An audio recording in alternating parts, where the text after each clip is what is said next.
Profundo es el amor de Cristo, más que el infierno y la maldad. Dejó su trono y su gloria para traernos hacia Él. Más ancho es el amor de Cristo que el foso que nos separó. Me alcanzó en mis tinieblas, solo en Él hay salvación. Más profundo que el mar, más allá del cielo está tu amor, me bastará. Más fuerte es el amor de Cristo que mi enemigo más feroz. Me sostiene en la tormenta, las aguas no me cubrirán. Me guiará el amor de Cristo, en el más fondo vaya. Me pastoreará por siempre y me guarda junto a Él. Más profundo que el mar, más allá del cielo está tu amor, me bastará. Más fuerte que la tempestad, venció el pecado y la maldad. Tu amor me bastará. Más dulce es el amor de Cristo, mientras más cerca estoy del fin. Disfrutaré su amor por siempre, ante su trono estaré. Me llenará el amor de Cristo, al su rostro contemplar. Yo le amaré por siempre, su alabanza cantaré. Más profundo que el mar, más allá del cielo está tu amor, me bastará. Más fuerte que la tempestad, venció el pecado y la maldad. Tu amor me bastará.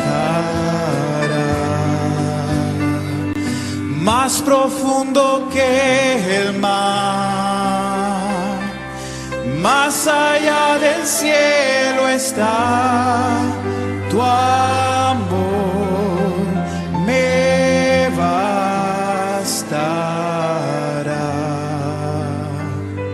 Más fuerte que la tempestad, venció el pecado y la maldad. Tu amor me bastará.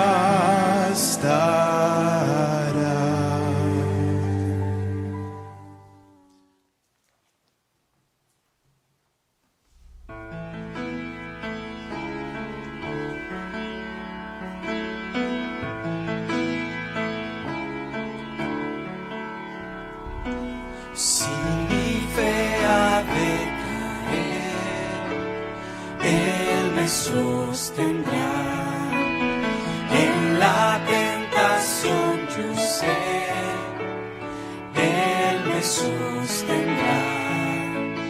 No podría estar de pie en la oscuridad, pues mi amor muy frágil es. Él me sostendrá, Él me sostendrá, Él me sostendrá, pues me ama el Salvador. Él me sostendrá.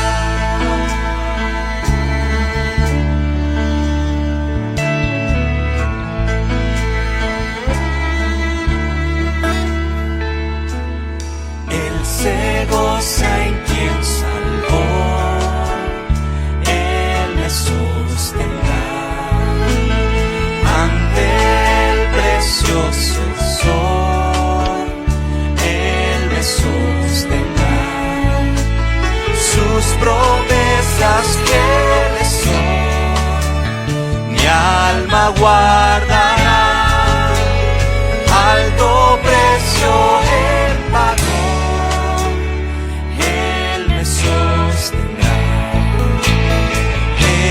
sostendrá, Él me sostendrá, pues me ama el Salvador.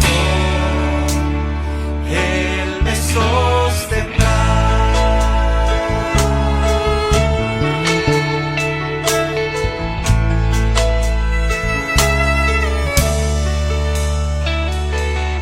Él sufrió y por mí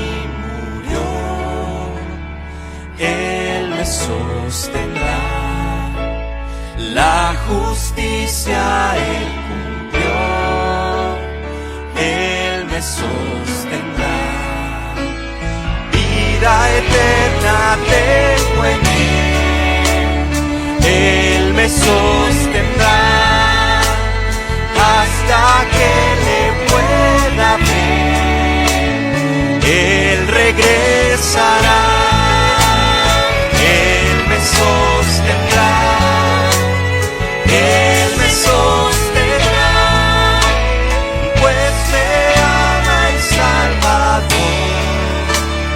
Él me sostendrá, Él me sostendrá, Él me sostendrá, pues me ama el Salvador.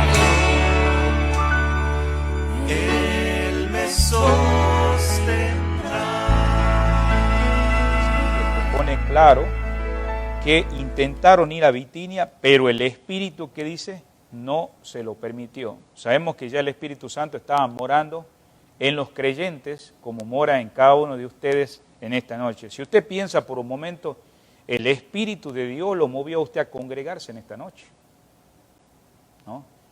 El Espíritu de Dios es el que lo va a estar orando, sea para orar, para cuando usted empieza a abrir la palabra y Dios le empieza a hablar por su palabra. Entonces, vemos acá que Pablo no se quedó decepcionado, ni tampoco desanimado. Si usted nota el versículo que estamos leyendo, el Espíritu dice no se lo permitió en el versículo 7. Entonces ahora van a Misia, otro lugar que ellos pensaban que podía ser el lugar correcto donde Dios quería que estuvieran. Sin embargo, dice que todavía estaban marchando en su segundo viaje y otra vez las puertas se cierran, hermanos. Eso nos anima a nosotros a ver que a veces Dios permite cosas en nuestras vidas y Él sabe por qué. Porque Él quiere lo mejor para cada uno de nosotros, como a estos hermanos. Sin embargo, el Señor consuela a ellos y podemos ver acá en Hechos 18. Vamos a Hechos, no dejemos capítulo 16, versículo 19 de Hechos capítulo 18. Dice la palabra de Dios en el versículo 19, mas Pablo, habiéndose detenido aún muchos días allí, después se despidió de los hermanos y navegó a Siria, y con él Priscila y Aquila, habiendo rapado la cabeza en Cencrea, porque había hecho voto. y llegó a Éfeso y los dejó allí, y entrando en la sinagoga, discutía con los judíos. Entonces, podemos ver claramente, hermanos, que Dios planeaba que el mensaje llegara allá en otra ocasión, como vemos acá. Y si vamos al capítulo 19 también ahí, del mismo libro de Hechos, pero en el versículo 41, dice la palabra, y habiendo dicho esto, despidió, dice, la asamblea. Todas estas reuniones que tenían que ver era porque Pablo andaba en diferentes lugares, pero estos lugares que estamos mencionando, como el que acabamos de leer acá en el 18 y en el capítulo 19, vemos que es resultado justamente de cuando Pablo, el Espíritu Santo se manifestó y dijo, no vas a ir a estos lugares, pero sí estaba en el lugar que Dios quería que esté. Por eso miramos que el Señor consuela y sabe qué es lo que realmente los apóstoles necesitaban y cómo podían saber la voluntad del Señor, hermanos, para poderle servir en sus ministerios. Por eso Dios planea que el mensaje llegue allá, y no era el lugar donde Pablo quería, sino a estos lugares que acabamos de leer y que vamos a seguir leyendo otros más. Si usted va conmigo a Primera de Pedro también, capítulo 1, Primera de Pedro, capítulo 1, y en el versículo 1, la palabra de Dios nos dice así. Pedro, apóstol de Jesucristo, a los expatriados de la dispersión en el Ponto, Galacia, Capadocia, Asia y Bitinia. Creo que en algún momento nosotros abrimos este pasaje en el pasado, pero solamente quiero que usted note, dice, de la dispersión en el Ponto. Estos eran hermanos judíos que habían sido dispersados. Y bueno, en esta carta de esperanza que el apóstol Pedro escribe a los hermanos, justamente muchos de ellos habían sido dispersados, pero también fueron alcanzados bajo el ministerio de Pablo a causa de que aunque Pablo tenía buenas intenciones de llegar a un lugar para seguir llevando la palabra, dice que el Espíritu Santo le impidió y lo llevó a estos lugares donde vemos ahora, hermanos, que ahora no son solamente cualquier persona, son hijos de Dios estos que están dispersados y que ahora están siendo consolados por el Señor, hermano. ¿Qué quiere decir esto, hermano? Volviendo al capítulo 16, volviendo de Hechos, donde comenzamos, mirando este contexto, que Dios es soberano. Cuando hablamos de que Dios es soberano, es que Dios conduce a Pablo hacia el oeste, cuando él quería ir para el este. Eso es, o sea, sería maravilloso mirar en un planiferio que esto estamos hablando en áreas de Europa, no en el oriente de Asia que estamos mirando hoy en la actualidad, sino en Europa. Y es interesante, ¿no?, ver cómo, hermano, el mundo estaba siendo cambiado en los días de Pablo, pero Dios sabía que era necesario que tuviera que llegar a estos lugares de Asia, y que en esos momentos, cuando él quería ir a Asia, dice en los versículos 6 y 7, el Señor por el Espíritu Santo se lo impidió, no fue a Misia, no fue a Frigia, y ahora sí vemos en el versículo 11 que pudo ir a Troas, donde vamos a comenzar en esta noche, hermano. Entonces, Troas, hermanos, ¿qué es Troas, hermanos? Uno escucha estas palabras, bueno, en algún momento, tendrá como unos 3 años, hablamos sobre los hermanos de Macedonia, ¿no? ¿Se acuerdan los hermanos de Macedonia, hermanos que dice que habían dado más allá de la fuerza? Bueno, Troas fue llamado Macedonia por un hombre, que acá en el versículo, si usted nota, el 9 dice, se le mostró a Pablo una visión de noche, un varón dice, macedonio, estaba en pie, rogándole y diciendo, pasa a Macedonia, ¿qué dice? Y ayúdanos. En Troas, hermano, fue llamado a Macedonia, cuando vemos acá por un hombre. ¿A quién vio? ¿Quién miró esto? No miraron los demás. Dice acá que Pablo vio en una visión de noche, ¿no?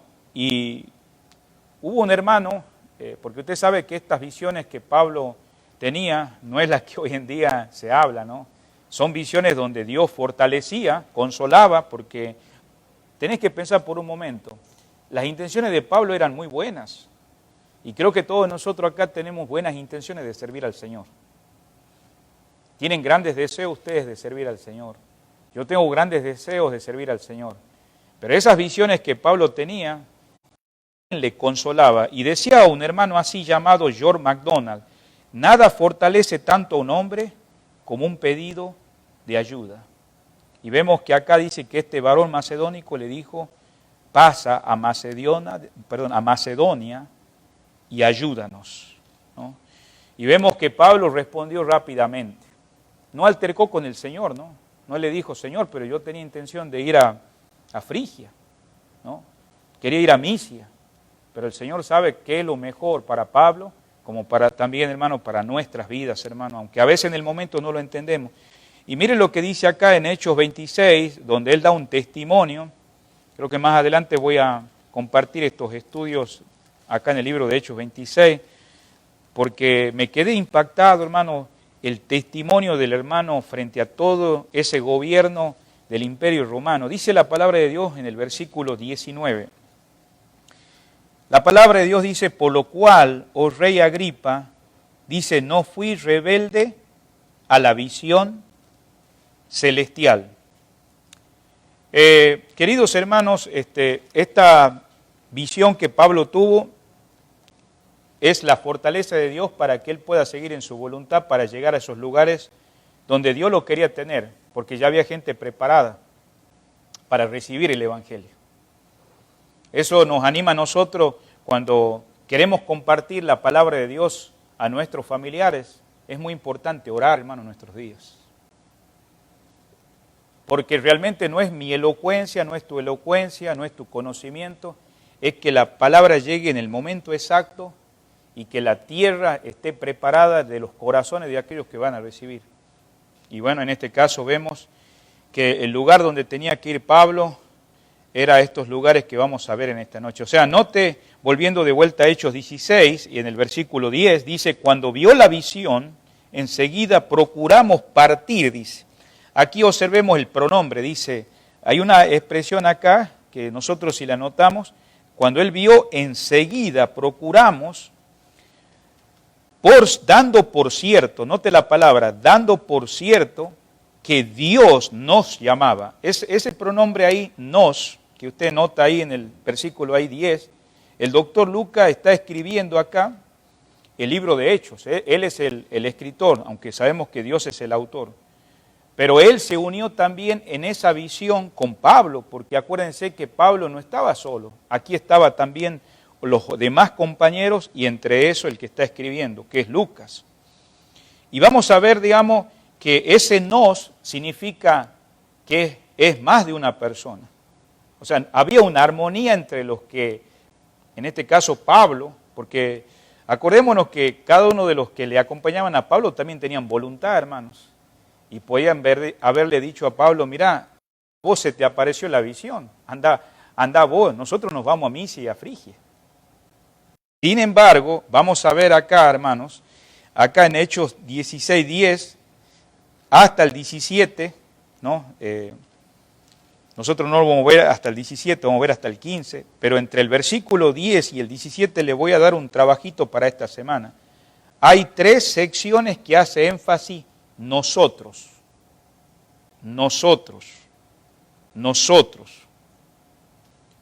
¿Y por qué tengo que decir esto repetidamente veces, hermanos? Porque Lucas, él jamás, digamos, le hizo la contra a Pablo por decir, bueno, si Dios te está impidiendo a ti te impide. No, nosotros también vamos contigo. Y también lo que usa también mucho Lucas, en otros pasajes como el capítulo 20 de Hechos, unos capítulos más adelante entre el 5 y el 15, y el capítulo 27 de Hechos, aparte de la palabra nosotros dice ellos. O sea, cuando está refiriendo significa que no es una sola persona, son más de una persona. Y él está involucrado ahí. Y en el capítulo 17, mira, versículo 1, nota la expresión, dice, pasando por Anfípolis. ¿Sabe lo que podía haber escrito Lucas acá?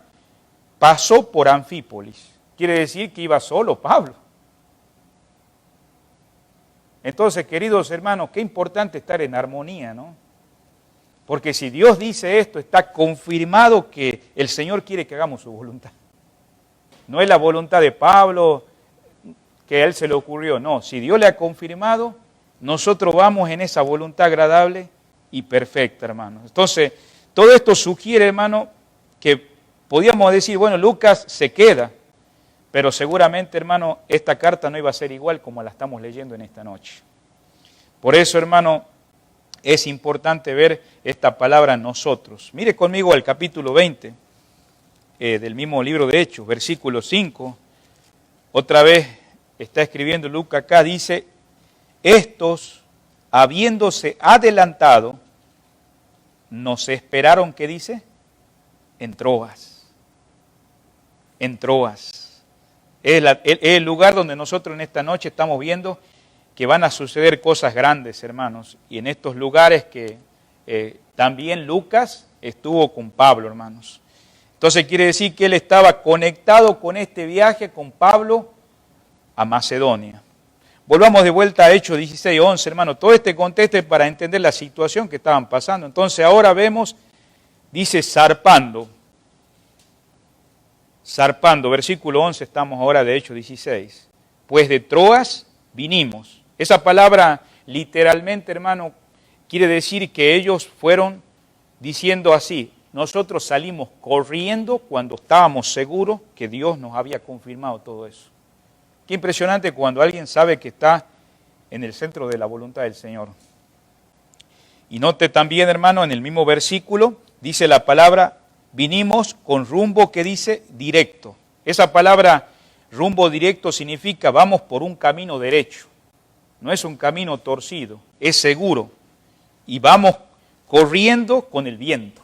Eso es lo que estaban diciendo. En aquellos días, esos lugares había viento. Y así como el viento llevaba muchas hojas, así también los llevaba con el viento a ellos. Porque iban rápidos, querían hacer la voluntad de Dios. ¿Y a dónde estaban yendo? Dice que de Troas vinimos a Samotracia. ¿Y qué era Samotracia? Bueno, esta noche usted agarra ahí un poquito el mapa en la parte de atrás de la Biblia. Es una isla que está cerca de Troas y es una isla que está bien elevada al norte de Troas, con una inclinación. Estamos hablando de que Pablo quería ir al este y el Señor quería que fuera al oeste. Entonces, esto estaba en dirección al oeste. El viento, hermano, debió ser bien fuerte en aquellos días, corriendo por todos esos lugares. ¿Para qué? Para llevar a pronto a estos mensajeros. Así como el agua, hermano, corre en un río con gran presión, hermano. Si ellos iban a hacer lo otro, iba a ser como ir en un sentido contrario, ¿no?, de la corriente. Pero no. Ellos, hermanos, emplearon pocos días en este recorrido. Mire el capítulo 20 de Hechos, versículo 6. Dice la palabra, y nosotros pasados los días de los panes sin levadura, navegamos a Filipos. Y en 5 días, ¿qué dice? Nos reunimos con ellos, ¿en dónde? En Troas, donde nos quedamos, ¿qué dice? 7 días. Entonces, estamos viendo, hermanos, que estos lugares, hermanos, como lo vemos, algunos de ellos eran distantes y como en este caso tomó, dice, más de 5 días. Entonces, volviendo al capítulo 16, donde estábamos al principio, dice que fueron rumbo a Samotracia y al día siguiente, ¿no?, fueron a Neápolis. O sea que de Troas a Neápolis está el puerto de Filipos. ¿Y sabe cuánto era la distancia en kilómetros? Había más de 240 kilómetros que ellos tuvieron que recorrer caminando el apóstol Pablo con sus compañeros. Cuando hablamos de 240 kilómetros, estamos hablando en sistema de milla acá en los Estados Unidos, estamos alrededor de cerca de 500 millas. Y ese fue el viaje que ellos estaban haciendo en esos momentos de Troas a Neápolis. Ya claro, habían pasado por Samotracia. Más adelante el viaje iba a ser en dirección opuesta cuando acabamos de leer Hechos 26, donde dice que les tomó 5 días. Acabamos de leer. Y eso tiene que ver porque había vientos contrarios, hermanos, en aquellos días. Usted sabe que eso afecta, ¿no? Cuando esos viajes no son como cuando hoy en día subimos un tren o manejamos un auto, no. Ahora, Filipo, hermanos, es donde va a suceder la cosa. Si usted nota ahí en el versículo 11, después de estar en Neápolis, dice el versículo 12, y de allí, ¿qué dice? A Filipos. O sea, Filipos se hallaba a 16 kilómetros de Neápolis. O sea, ya usted se va dando cuenta de las distancias que Pablo se manejaba con sus compañeros y entre eso el doctor Lucas. Entonces, ellos habían ido hasta el interior de Neápolis y ahora vemos que Lucas está otra vez describiendo algo porque ellos eran ciudadanos. Y cuando hablamos de ciudadanos es que Pablo tenía doble ciudadanía. O sea, no solamente era judío de nacimiento, pero también era ciudadano romano. Muchos de ellos no sabían. Ahora, el versículo 12, vemos en este viaje que él pasaba por todos estos lugares que no son judíos, hermanos. Ya estamos hablando de gente que eran gentiles. Dice, y de allí de Filipos, que es la primera ciudad de la provincia de Macedonia, y una colonia. O sea que de allí de Filipo, dice que partieron a la primera ciudad de la parte, ¿de dónde? De Macedonia.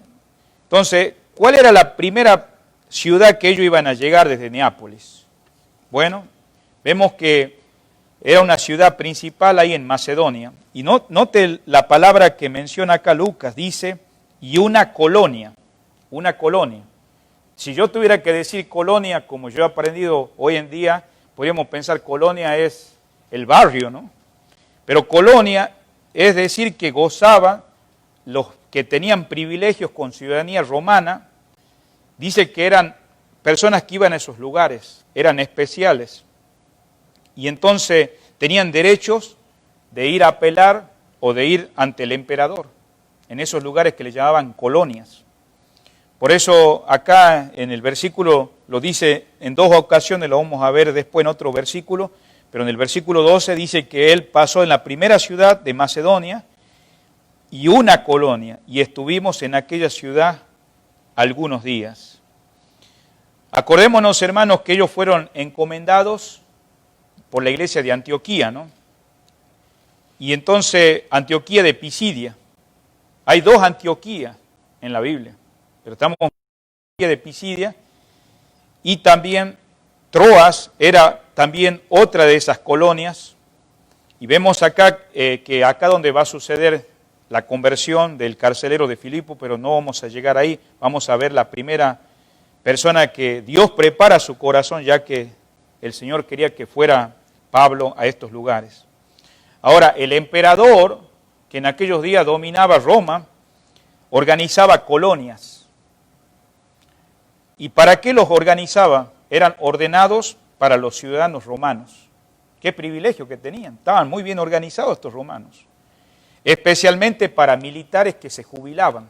Acuérdense que el Imperio Romano tenía centuriones, tenían personas dedicadas a defender la nación y ellos habían colonizado muchas partes, hermanos.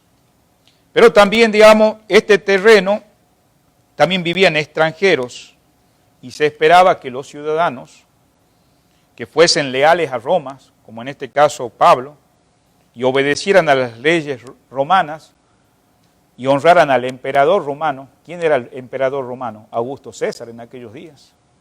Como recompensa le daban estos privilegios y no tenían que pagar impuestos, hermanos, por ser ciudadanos romanos. Entonces, era una recompensa dejar ese hogar ahí en Italia y establecerse en estas colonias. Por eso vemos que acá Pablo en este viaje llega a estos lugares y dice, y una colonia en el versículo 12, y estuvimos en aquellos días. Continuando, hermanos, con el versículo, vemos que acá en Filipo vive Lidia. Es aquí donde vamos a ver la conversión de ella con su familia. No solamente la conversión, se bautizan. Y aún también en estos lugares donde Pablo ni sabía lo que iba a pasar, y no lo vamos a ver en esta noche, un espíritu inmundo es echado de una mujer que había engañado a muchos, y Pablo y Silas en este lugar, ¿no?, y encarcelado, pero Dios milagrosamente, así como Dios cierra puertas, Él abre puertas.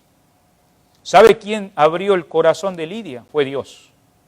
¿Sabe quién Dios abrió las cárceles donde Pedro estuvo encarcelado? Fue Dios. Pero así también como Dios abre, Él también cierra. Pero también vemos acá la conversión del carcelero y también sus familiares bautizándose. Entonces estamos en el versículo 12, dice que estuvieron en aquella ciudad algunos días. ¿Por qué estuvieron algunos días? Porque ellos estaban esperando que llegara el sábado. Y la costumbre de Pablo era que al llegar a una ciudad que era extranjera, buscar una sinagoga judía. Ese era el propósito. O sea que su estadía entera, después de haber estado ocupado por varias semanas, siempre, hermanos, llegaba a un lugar donde hubiera judíos presentes. ¿Y sabe quiénes más se reunían en ese lugar de judíos? Se juntaban los prosélitos. En esta noche vamos a ver que Lidia de Tiatira posiblemente haya sido una prosélita, no completamente al judaísmo, porque ya Dios tenía preparado el corazón. Dice que adoraba a Dios, pero todavía no se había convertido al Señor. Entonces, vemos acá que Pablo y sus amigos no se lanzaron inmediatamente a evangelizar. Si usted nota que se quedaron en la colonia, en el versículo 12, y estuvieron en aquella ciudad que dice algunos días. O sea que ellos pudieran haber evangelizado en el momento, aunque sabía que Dios los había llamado a esos lugares, necesitaban, ¿sabe qué?, descansar. ¿Qué necesitaban estos hombres, hermanos, como Pablo, Silas, Lucas y los compañeros? Necesitaban orar, necesitaban trazar planes juntos, hermanos. Muchas veces, en la vida cristiana debemos aprender estos principios. ¿Por qué Pablo se quedaba y descansaba? A veces nosotros los creyentes necesitamos parar de nuestras rutinas para evaluar cómo está andando nuestro andar en la oración, en la palabra, en los planes. Y bueno, justamente es lo que estaba pasando. Ellos podían haberse en ese momento irse a evangelizar. Pero sin embargo, hermano, el Señor primero quiere obrar en la vida de ellos como quiere obrar en nuestras vidas. No es suficiente saber a dónde quiere Dios que trabajemos. También debemos saber cuándo y cómo quiere que lo hagamos. No te olvides de eso. Te lo vuelvo a repetir. No es suficiente saber a dónde quiere Dios que trabajemos. También debemos saber cuándo y cómo quiere que lo hagamos. A veces el entusiasmo no es suficiente, hermanos. Dios quiere que lo hagamos a su manera, a su forma. Y tenemos que admitir que muchas veces hemos hecho las cosas a nuestra manera. Pero gracias a Dios por su bondad, ¿no? Vemos acá la población judía de Filipo, volviendo al capítulo que estamos ahí, en el 12, versículo 12, capítulo 16. Esta población que vemos acá de Filipo, había judíos. Sin embargo, hermano, allí se ve que no había sinagoga. Ahora vemos que no había sinagoga. Al principio yo le dije, bueno, cada lugar que llegaba Pablo quería encontrar una sinagoga, pero no había sinagoga, sino solamente había un lugar de oración, junto al río fuera de la ciudad. Mire lo que dice el versículo 13. Y un día de reposo, acuérdense que era un día sábado, salimos fuera de la puerta junto al río, donde solía hacerse la oración, y sentándonos, hablamos a las mujeres que se habían reunido. Entonces vemos acá que se requería que hubiera por lo menos 10 hombres para abrir una sinagoga en aquellos días. No se podía abrir una sinagoga en aquellos días si no había 10 hombres reunidos. Esa era la costumbre en aquellos días. Por eso no había sinagoga en Troas, en esta zona de Filipos. Entonces Pablo había visto a este hombre en una visión en Troas. ¿Y qué le dijo? Pasa, ayúdanos. He aquí cuando vemos, hermano, que ya Dios estaba ministrando en el corazón de mujeres piadosas, que no conocían al verdadero Dios, pero se juntaban para orar. A veces, ¿cuántas personas están en lugares remotos que tratan de buscar al Dios vivo y verdadero y no saben? Bueno, esta es la situación que estamos mirando en esta noche. Entonces vemos acá, hermanos, que es mejor que la palabra de Dios, hermanos, esté obrando en estos corazones, porque estas mujeres ya estaban listas. Por eso, hermanos, ellos habían sido obedientes al Señor y empezaron a preparar el camino. El versículo 13, acabamos de leer, dice, y un día, ¿qué dice? De reposo. Ya sabemos que era un día sábado. Su llegada, hermano, había sido anteriormente, pero ellos salieron a la puerta. ¿A la puerta de qué? De la ciudad. Después dice en el versículo, junto al río.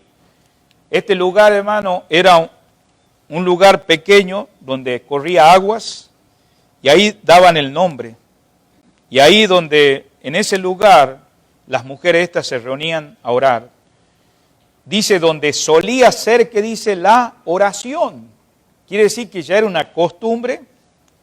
Cada cierto tiempo ahí estaban en ese día sábado estas mujeres orando. Donde se hacía, que dice, la reunión de oración. Es evidente, como dijimos hace unos minutos, que no había una sinagoga en Filipos. Qué interesante que es diferente a la ciudad que más adelante Pablo va a visitar. Mire el capítulo 17, versículo 1, dice, pasando por Anfípolis y Apolonia, llegaron a Tesalónica. Esto también es parte de Macedonia, donde había, que dice, una sinagoga de los judíos. En ese lugar sí había, pero en Filipo no había. Entonces, vemos acá que es muy diferente, pero siendo poco el número de estos judíos ahí residentes, sin embargo las mujeres estaban reuniéndose. Y estas mujeres no todas eran judías, porque uno pudiera pensar, bueno, eran prosélitas. Acuérdense que los prosélitos eran aquellos que eran gentiles, que querían ser parte del judaísmo. Y ya en algunos mensajes en el pasado hablamos todo el proceso que pasaban. Sin embargo, estas mujeres preferían ir, en que hubiera una sinagoga, a ir a este río, a causa de aquellas leyes ceremoniales o el legalismo que había en aquellos días. Y por eso dice ahí el mismo versículo que estamos, 13, sentándonos, dice, hablamos, dice, a las mujeres. En otras palabras, fue una congregación humilde la que estaba reunida ahí al lado del río. Y ahí Pablo estaba con los hermanos y de una manera sencilla, ¿no?, comenzó el mensaje. Comenzó la palabra de Dios, hermano. Y por eso, hermanos, vemos que cuando se siembra el mensaje fielmente, en respuesta a cómo Dios nos va guiando, hermanos, se va a cosechar las primicias. Y sabemos que muchas de las iglesias hoy en Europa que predominan, justamente tiene que ver por el sembradío fiel de la palabra de Dios. Todavía hay congregaciones paradas de 600, 700, 800 años. Justamente, ¿por qué? Porque el mensaje se dio fielmente. Y estas fueron, hermanos, muchas, inclusive de sexo femenino, como fue Lidia de Teatira, que llevaron el evangelio, hermanos, honorablemente. En el versículo 14, hermanos, entonces vemos ahora lo que sucede cuando estas mujeres están reunidas. Entonces, una mujer llamada Lidia. Ahora no vamos a dar el significado de Lidia, pudiera darlo, pero muchos no le dan importancia al nombre de Lidia porque era un nombre muy común entre los griegos. Era un nombre muy común, normal, no era como la que miramos en esta mañana, Dorcas. No, sin embargo, ese nombre era muy normal entre los romanos. Ese nombre era del mundo griego. Y bueno, vemos acá que su nombre era justamente por causa del lugar geográfico donde vivía. Dice Tiatira. Ahora, hay gente que ha descubierto muchas cosas en Tiatira, porque ahí se menciona de la ciudad de Tiatira, versículo 14. Ha habido descubrimientos arqueológicos ahí en Tiatira. Ha habido descubrimientos de marcas que hubo grandes industrias dedicadas a la púrpura. Y justamente esta dama se dedicaba a eso. Podríamos decir que Lidia de Tiatira era una mujer empresaria, era una mujer de negocio, hoy en la actualidad. Lidia era muy próspera, hermano, en esa ciudad, y su renombre era trabajar con la tintura de púrpura. Aparte de eso, dice que ella tenía sucursales en Filipos. Esta es una mujer, digamos, no cualquier mujer, sino que era de negocios, pero Dios la llevó todo este camino hasta Grecia para que pudiera oír el Evangelio al lado del río. Qué impresionante, hermano, cómo Dios hace la obra para convertir a alguien. Y era una mujer gentil, porque ahí resalta Lucas, dice, que adoraba, ¿qué dice? A Dios. Adoraba a Dios. O sea, dije al principio que no era una mujer prosélita judía por completo. Sí tenía esa influencia, ese conocimiento, pero abiertamente dice que ella adoraba a Dios, porque los prosélitos siempre cuestionaban, ¿por qué te vas a esos lugares? ¿Por qué no haces las cosas como nosotros hacemos? Era muy similar a los fariseos, a los saduceos en el legalismo. Entonces quiere decir que esta mujer quería adorar abiertamente a Dios. Entonces estaba buscando la verdad. Ahora note el versículo que estamos viendo, dice que adoraba a Dios y como miramos vendía púrpura en la ciudad de Tiatira. O sea que esta era una frontera entre Lidia y Frigia. ¿Y quién eran los lidios? Eran habitantes ahí en esa ciudad de Tiatira. Eran célebres que se dedicaban a hacer esta teñidura y habían heredado a través de generaciones este trabajo, por eso había crecido el negocio de esta mujer. Yo creo que todos nosotros a veces tenemos un trasfondo también de enseñanza de nuestros pasados, ¿no? Gracias a Dios por eso, entonces Dios la había prosperado. Por eso vemos en el versículo 15, note algo, la expresión que dice de la forma en que ella era. Al final dice, y nos obligó a quedarnos. ¿En dónde? En esa zona de Tiatira. Entonces vemos que esta mujer, su existencia, su historia, todo lo que ella tenía económicamente, era porque ella había sido una mujer próspera en sus negocios. Y ahora esas mercaderías la había llevado a su ciudad natal. Dice la palabra adoradora. Esta palabra adoradora significa que era temerosa de Dios. No era cualquier mujer, era una mujer que tenía fe en el Señor, aunque no conocía completamente la verdad, pero ella estaba presente en esta reunión. Por eso ahí vemos en el versículo 13 donde estaban esas mujeres reunidas ahí. Aquí viene la cosa muy importante, hermano, de este mensaje. Dice en el versículo 14, dice, ella estaba oyendo. Estaba oyendo. Es importante estar atento porque Pablo lo que iba a hablar no era cualquier mensaje. No hay mensaje que no tenga importancia. Va a llegar un día en tu vida, aún como Lidia, donde tu vida va a ser completamente ya diferente, hermanos. Lo que está demostrando acá es la inclinación del corazón, cuando el doctor Lucas dice, porque ella estaba atenta a lo que Pablo decía. Esto es una demostración no solamente de sus ojos, ni de sus oídos, de su corazón, que estaba inclinado hacia la verdad. Donde se origina, hermano, la voluntad del hombre. Todos nosotros tenemos voluntad, hermanos. Yo tengo voluntad. Y ahí es donde Dios quiere llegar, hermano. Y llegó al corazón de esta mujer. Por eso vemos que acá, donde se origina la voluntad del hombre, ahí es donde comienza la primera disposición de inclinarse hacia el Evangelio. Por eso Pablo, lo primero que al empezar a abrir su boca, ya ella estaba oyendo y el Señor, dice, abrió su corazón. Un hermano llamado Olasen decía esto, que cuando uno inclina, ¿no?, el corazón, entonces Dios va a hacer su obra de gracia con el Evangelio, hermanos. Por eso dice ahí que ella estaba atenta, ¿no? Cualquiera diría, bueno, hay gente que está atenta como hoy en día con los ojos, con su rostro, pero el Señor sabe si realmente hay esa atención y por eso dice ahí que ella estaba atenta. ¿A qué estaba atento? A la verdad. Tenía una atención de toda su mente, estaba absorbida, estaba compenetrada, estaba completamente conectado con el Señor. ¿Y qué pasó cuando pasó eso? Dice ahí el mismo versículo 14, y el Señor, ¿qué dice? Abrió el corazón. Es decir, el Señor Jesús. Sí, el Señor Jesús abrió el corazón de esta mujer.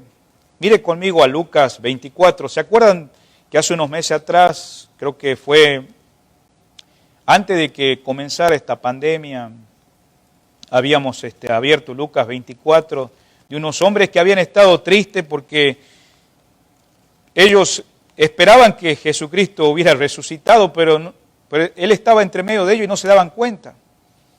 Entonces dice la palabra de Dios en el versículo 45, que algo sucedió en la vida de ellos ya después de que el Señor terminó de hablar con ellos. Dice la palabra de Dios en el versículo 45.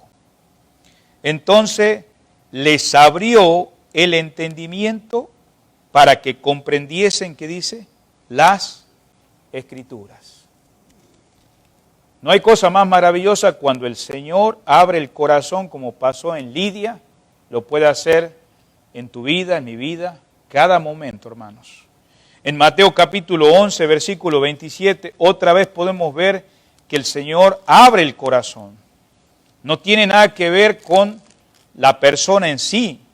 Nosotros no podemos hacer las cosas como nosotros pensamos. Dice acá, por favor, en Mateo capítulo 11, versículo 27. Todas las cosas me fueron entregadas por mi Padre, y nadie conoce al Hijo, sino que el Padre, ni al Padre conoce a alguno, sino el Hijo, y aquel a quien el Hijo lo quiera revelar. Todo el crédito, toda la gloria, la honra en esta noche de los que estamos presentes, si conocemos al Señor, si Dios un día abrió tu corazón y lo sigue abriendo, es Él el que hizo todo. No puede ser, digamos, que tenga que ver algo que nosotros hayamos hecho. Por eso dice acá que Dios abrió el corazón de Lidia. La parte de ella en su conversión fue enteramente pasiva. Cuando hablamos enteramente pasiva quiere decir que ella no hizo nada de su parte. Sin embargo, lo que sí recalca, que ella estaba oyendo, ¿no? Y miramos que tenía que ver con la voluntad de ¿qué? Del corazón. Ella estaba oyendo. Por eso cuando empecemos a orar por otros para que vengan a los pies del Señor, ora que Dios abra los corazones. Y dice que ella escuchó con atención ahora sí la palabra, y en esta palabra, la que lleva al pecador, ¿a quién? Al Salvador. Creo que uno de los vínculos de aquellos que nos convertimos al Señor, en algún momento de nuestras vidas, terminando el mensaje de salvación, sin poder entender todavía lo que pasó en tu vida, te llevaron a San Juan 5:24. De cierto os digo, el que oye mi palabra y crea al que me envió, que dice, tiene vida eterna y no vendrá condenación, mas ha pasado de muerte. Si prestas atención, dice, el que oye mi palabra. O sea, el mismo Dios que ordenó el fin, o sea, ordenó la salvación de Lidia. Acuérdense que ¿quién puso esa intervención para que no llegara Pablo a los lugares que él quería? Dios le estaba impidiendo. Pero bueno, ahora llegó al lugar donde Dios quería que estuviera. Y vemos que así como él ordenó el fin, también ordenó la salvación de Lidia y también dispuso los medios hacia ese fin. El testimonio que Pablo dio de quién, del Señor Jesucristo. Esto ilustra lo que estamos, hermanos, finalizando en esta noche. Vamos a ir a 2 Tesalonicenses. Un hermano, creo que en el anterior aniversario, compartió estos pasajes bíblicos, pero es lindo volverlo a ver, porque los hermanos de Tesalónica también sus corazones fueron abiertos por el Señor. Y en 2 Tesalonicenses capítulo 2, versículo 13, dice la palabra, pero nosotros debemos dar siempre gracias a Dios respecto a vosotros, hermanos, amados por el Señor, de que Dios os haya escogido. ¿Desde cuándo, hermanos? Desde el principio para salvación. mediante la santificación por el Espíritu y la fe en la verdad, a la cual os llamó mediante nuestro Evangelio, para alcanzar la gloria de nuestro Señor Jesucristo. ¡Qué maravilloso! Ese mismo Dios que obró en los hermanos de Tesalónica, obró en la vida de Lidia de Tiatira, es el mismo que abrió el corazón de muchos de nosotros, hermanos. Volviendo de vuelta a al libro de Hechos 16, hermanos, dice la palabra que el Señor abrió el corazón de ella para que estuviese, ¿qué dice? Atenta.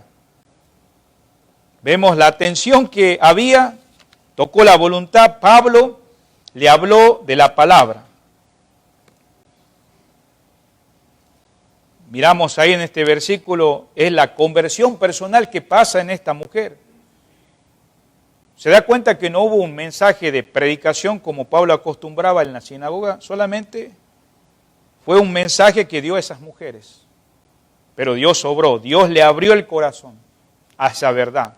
¿Y qué pasó en ella? Ella creyó, ella fue salva, se identificó con Cristo.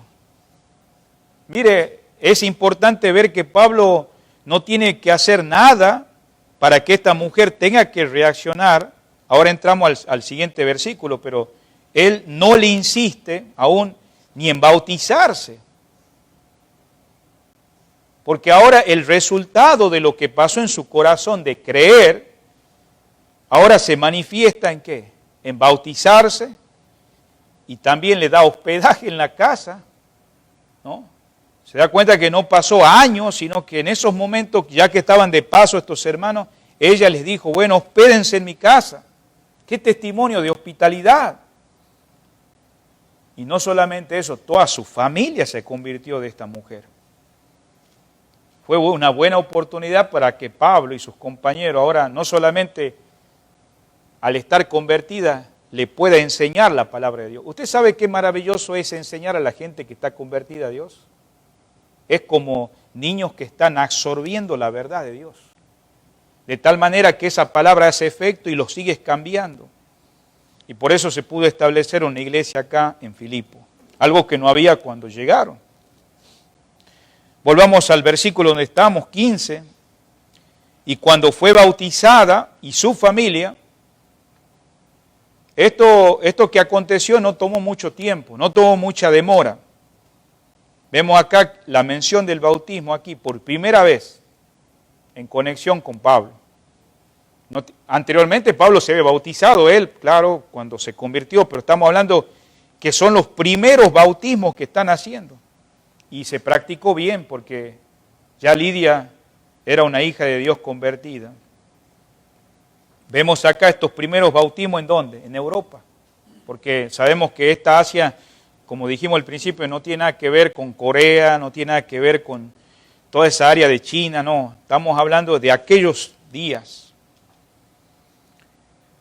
Hay gente que ha preguntado si se incluía niños, ¿no? Pero sin duda sabemos que dice que se han bautizado toda la familia.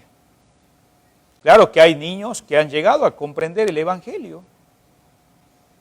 Y en aquellos días la palabra niño no se refería a un bebé, porque hay religiones que han tomado este versículo para practicar el bautismo infantil. Por eso vemos acá que claramente el bautismo fue a una familia, pero gente que aquí había comprendido el Evangelio, no fue el bautismo infantil. Ahora, volvamos al versículo 15, dice, nos rogó, ya después de que fue bautizada, porque lo que pasó en su vida se manifestó. Dice, si habéis juzgado que yo sea fiel al Señor. ¿A quién? Al Señor Jesús. Es decir, por esa fe, esta mañana se mencionó el versículo, la fe sin obra es muerta. Si esta mujer no hubiera manifestado esa manifestación de lo que pasó adentro hacia afuera, ella misma dijo, si habéis juzgado que esa fe sea verdadera, ustedes han reconocido lo que ha pasado en mi vida, me he bautizado por lo que ha pasado en mi vida interior. Se descubre, hermano, algo hermoso, una modestia en esta mujer. Mire en el versículo 15, esta palabra que dice acá, nos rogó, que yo sea fiel al Señor.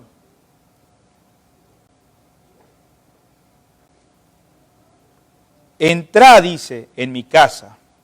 Esta palabra, entrá en mi casa, usted sabe que tiene otro sentido también.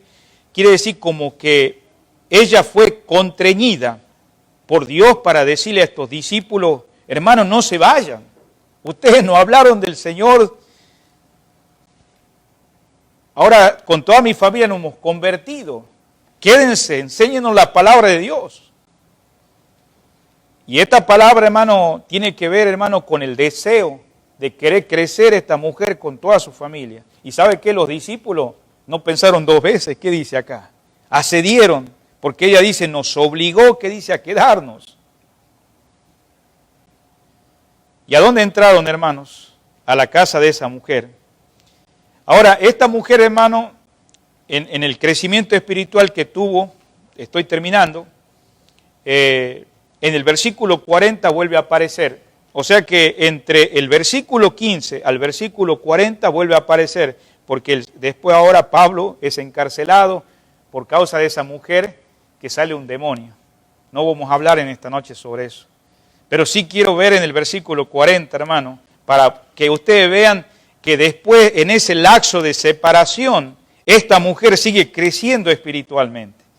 Entonces, saliendo de la cárcel, ya Pablo sale de la cárcel porque sabemos que se enteran que él es ciudadano romano.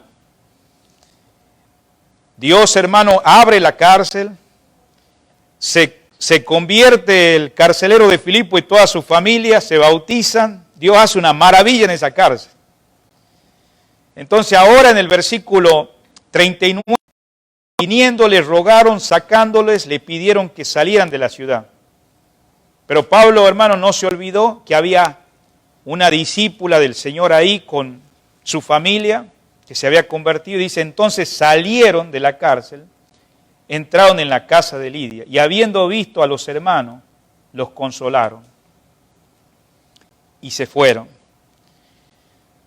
Hermano, esto es una demostración de cómo es el proceder, que a veces un creyente no anda apresurado y no se siente obligado a salir corriendo desesperado, sino que, como Pablo y los que le acompañaban, tenían una libertad en el Señor de que Dios estaba obrando en sus vidas y que convenía que ellos pudieran ir a ver a los hermanos.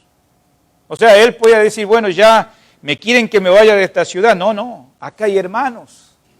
No los puedo dejar, tengo que pasarlos de vuelta a ver. Mire el versículo 40, dice que entraron en la casa de Lidia y habiendo visto a los hermanos, no solo a la familia de Lidia, también acuérdense que allá había estado con el carcelero de Filipo. Y otros que muchos habían sido alcanzados cuando no había nada en ese lugar, hermano. Solamente un grupo de mujeres que se reunían a orar al lado del río. Y ahora esas mujeres, entre ellas principalmente Lidia, se había convertido al Señor. Por eso dice en el versículo 40, habiendo visto a los hermanos, también miraron al carcelero y otros que probablemente habían sido ganados al Evangelio por el testimonio que Dios había usado a Pablo en la cárcel. En el mismo versículo dice 40, os consolaron. No solamente Pablo vino para hacer una consolación a ellos, ya que había estado separado por un tiempo temporal, pero también ellos fueron de ánimo. Mejor dicho, la palabra acá sería los exhortaron, cosa que incluía la consolación. Y alguien dijo estas palabras, esta asamblea de creyentes, porque se reunieron en la casa de Lidia. Recordémonos que la primera vez Pablo y los que estaban con él se quedaron a causa, digamos, de ese testimonio que ella había dado de evidencia de conversión y esa fidelidad al Señor. Alguien dijo, esta asamblea de creyentes en la casa de Lidia fue la primera iglesia fundada en Europa. En el mismo versículo 40 dice, se salieron Esta misma expresión la podemos encontrar ahí en el libro de Hechos capítulo 17 y en el versículo 14, si lo buscamos para poder encontrar las verdades que estamos mencionando en esta noche. Y también dice la palabra que Timoteo había sido también de consuelo a los hermanos filipenses. Le invito a que abramos ahí en el libro de Filipenses capítulo 2, versículo 19, donde el apóstol Pablo menciona de esta manera: espero en el Señor Jesús enviarlos pronto a Timoteo, para que yo también esté de buen ánimo al Señor de vuestro estado, pues ninguno tengo del mismo ánimo que tan sinceramente se interese por vosotros, porque todos buscan lo suyo propio, no lo que es de Cristo. Pero ya conocéis los méritos de Él, que como hijo os a padre ha servido conmigo en el Evangelio.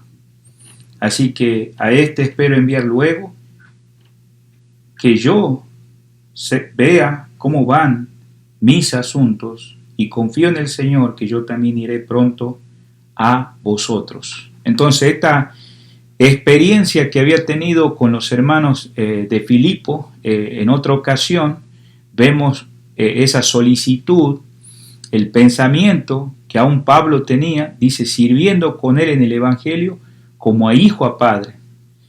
Y también expresa la palabra ahí Lucas en el libro de Hechos, expresando ese consuelo, también en 2 de Corintios capítulo 8, versículo 18, donde la palabra de Dios una vez más nos confirma qué sucede en esa relación o comunión que nosotros deberíamos tener como creyentes unos con otros y poder ser unánimo unos a otros. Dice la palabra de Dios en 2 de Corintios 8, 18, y enviamos juntamente con él al hermano cuya alabanza en el Evangelio se oye por todas las iglesias, aunque nunca se alaba a sí mismo, ni tampoco trata él de relatar sus propios trabajos o labores. Solo podemos trazar todo el movimiento que Pablo hacía con ese grupo de hermanos, y por medio de este uso así como un pronombre, puede él mostrar las cosas que puede ser como testimonio en este tiempo donde ellos se iban a separar. Y en esta noche queremos poner una aplicación, amados hermanos. Nosotros que vemos cómo se ha desarrollado todo esto en la vida de Lidia, cómo acontecieron las cosas después como evidencia de su conversión, y todo lo que aconteció a través del mismo capítulo 16 con la conversión del carcelero de Filipo. Nosotros como predicadores del Evangelio, vos como un predicador que también compartí la buena nueva, debes tener muy claro que Él es solo un instrumento para proclamar el mensaje, pero la salvación es del Señor. La salvación no es de nosotros, el Señor es el que hace la obra. Y en Salmos, en el Antiguo Testamento, en primer lugar, como estamos diciendo, que solamente nosotros somos instrumentos para proclamar el mensaje, pero la salvación es del Señor. Dice en el libro de Salmos 3, versículo 8, la salvación es de Jehová, sobre tu pueblo sea tu bendición.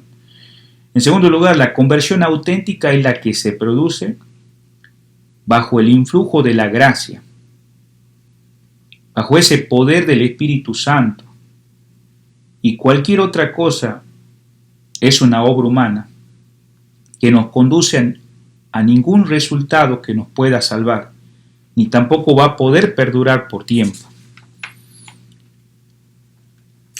En tercer lugar, si la salvación realmente es un asunto de Dios, entonces la responsabilidad siempre es del hombre.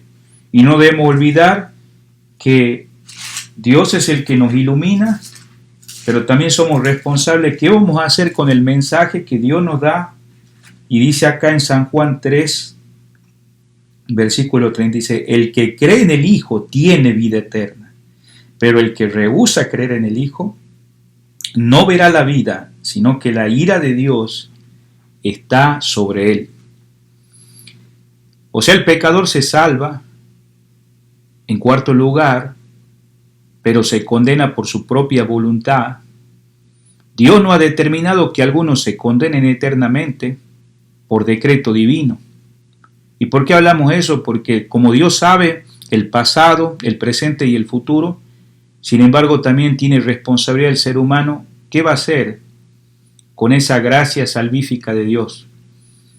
En quinto lugar, si la conversión a Cristo como aplicación es obra del Espíritu Santo, como Dios obró en la vida de Lidia y ha obrado en tu vida, querido hermano y hermana, cabe preguntarse por qué causa no hay hoy manifestación de salvación, a buscar si de alguna manera estamos tal vez contrictando o resistiendo al Espíritu Santo. Recordémonos que Pablo, al principio Dios se había manifestado en él explicándole que no fuera a estos lugares.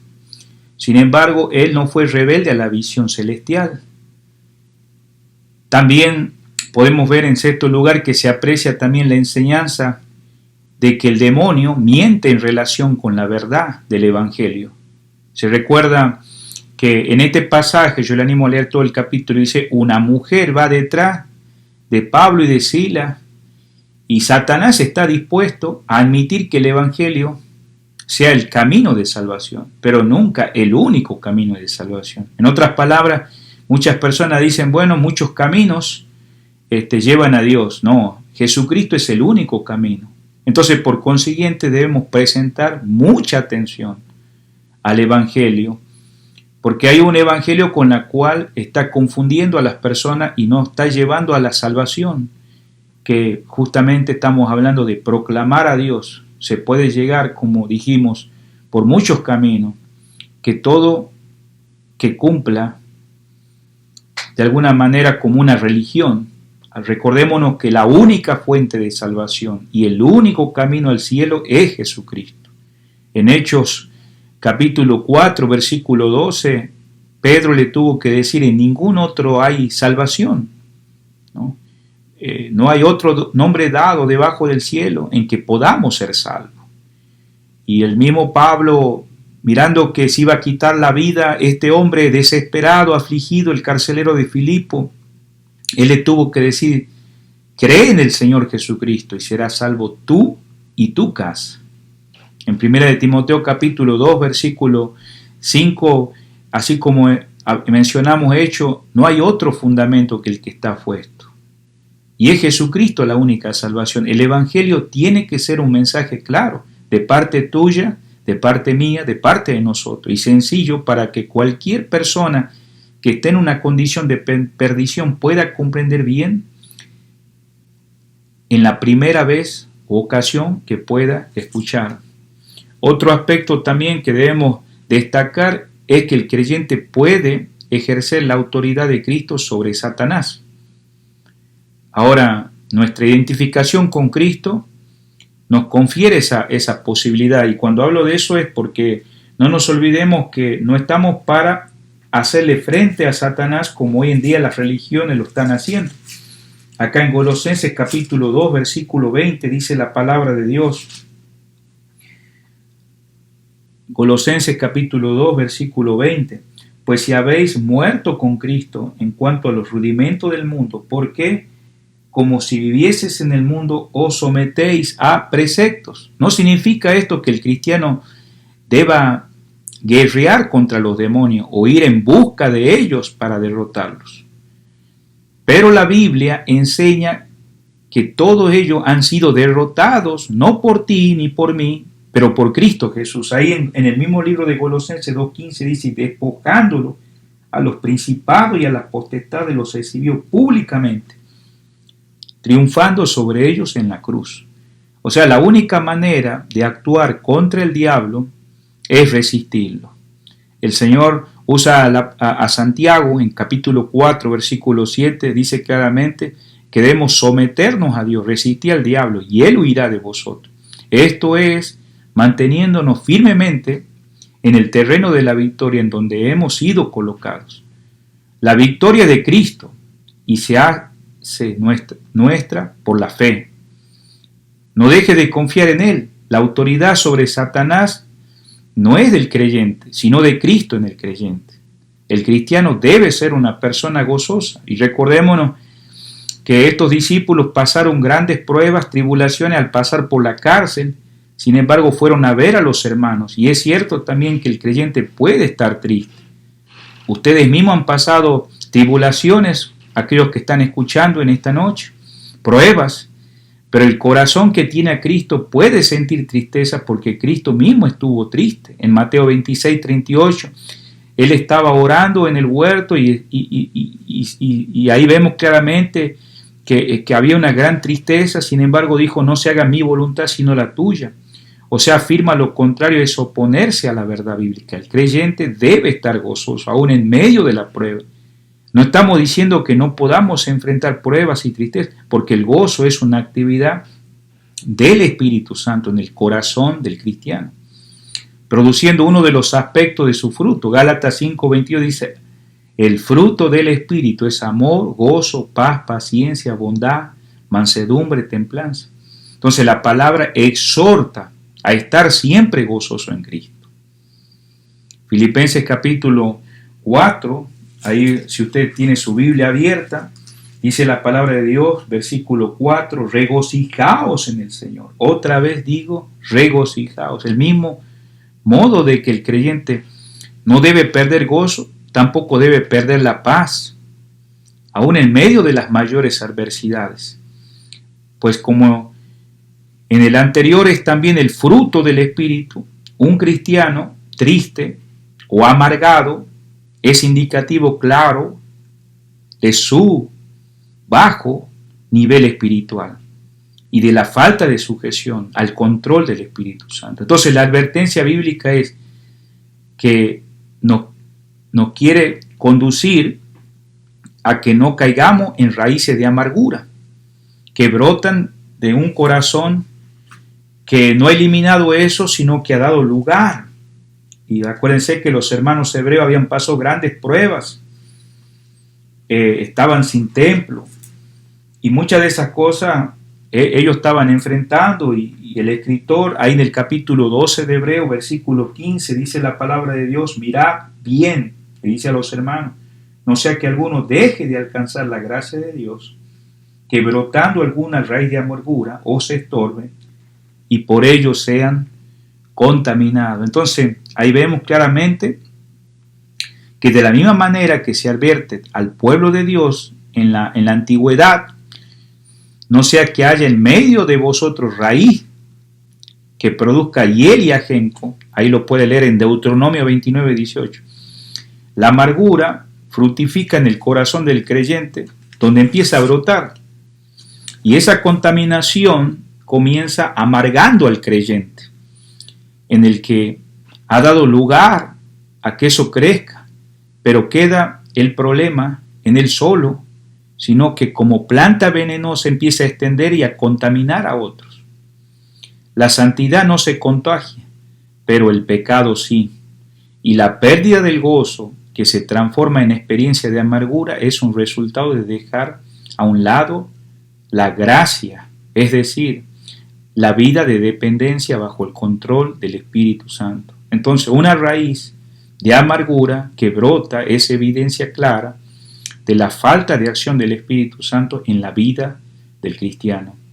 Por eso hay que considerar en esta noche la conversión genuina se manifiesta en obras, y buenas obras, que traen gloria al Señor, no porque estamos salvándonos por esa obra, no, porque son evidencias de esa obra que ya el Señor ha hecho internamente y se está manifestando exteriormente. La conversión no es una teoría espiritual, sino una evidencia nueva en el poder de Dios. O sea, un verdadero creyente obra y trae como consecuencia, como dice Santiago 2:17, la fe sin obra es muerta. Entonces, si esa obra es verdadera, es genuina, entonces ese creyente va a tener una fe viva. Y un cristiano auténtico practica la ayuda a los necesitados como manifestación visible de esa verdadera fe. Acá en Hebreos 13, versículo 16 dice la palabra, y de hacer el bien y de la ayuda mutua no os olvidéis, porque de tales sacrificios se agrada a Dios.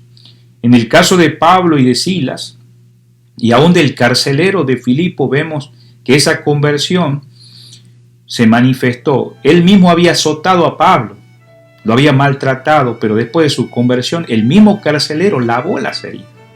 No se requiere actos marcadamente caritativos, es suficiente con expresar esa condición en otros, de una manera sencilla, aunque no menos importante, como socorrer a las viudas, socorrer a los huérfanos. Por eso dice que la religión verdadera y sin mácula es visitar a los huérfanos. Ahí Santiago 1:27, a la viuda en su tribulación. O sea, el creyente transformado por Dios, como pasó en la vida de Lidia, en el carcelero y en otros, y en tu vida, no solamente te va a llevar una armonía, una relación, una reconciliación con Dios, sino también con el prójimo.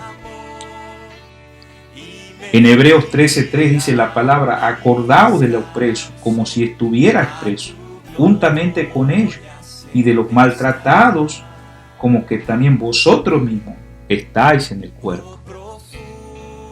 Un verdadero convertido a Cristo practica la hospitalidad, y podemos ver eso en Lidia después de su conversión, dándole lugar a ese hermano, a Pablo, a Silas y a los que estaban. Esta expresión no es solo una manifestación de conversión, sino también el cumplimiento de un mandato. Y en Hebreos capítulo 13, versículo 2 dice, no os olvidéis de la hospitalidad, porque por ella algunos, sin saberlo, hospedaron ángeles. Una clara evidencia de conversión es el deseo de ser bautizado, y eso lo miramos en Lidia. ¿Te has bautizado, querido hermano, que te has convertido al Señor? Cuando una persona ha nacido de nuevo, es regenerada, se produce en él un deseo sincero de obedecer al Señor en todos los aspectos de su vida. Esto trae un contraste a la antigua vida que llevaba, su condición, ya que en desobediencia, cuando no era un creyente, en Efesios capítulo 2, versículos 2 y 3, éramos hijos de desobediencia, éramos rebeldes en nuestros pensamientos, en todos los aspectos, pero la obediencia al Señor se concreta en cumplir un mandato de ser bautizado. El que no siente interés de bautizarse después de convertirse al Señor debe preguntarse cómo está su vida espiritual y si verdaderamente ha nacido de nuevo. Que en esta noche el Señor nos ayude a cada uno de los que estamos acá escuchando este mensaje y podamos responder a la voz de Dios. Oremos, hermanos amados. Dios les bendiga. Superior a los demás, en las luchas y en las pruebas, siempre me bendecirás. Cuán profundo amor de Cristo, mi amigo y Salvador, a tu gloria tu amor no cesará. Oh, profundo amor, puedo yo confiar en el profundo amor de Cristo. Oh, profundo amor, puedo yo confiar en el profundo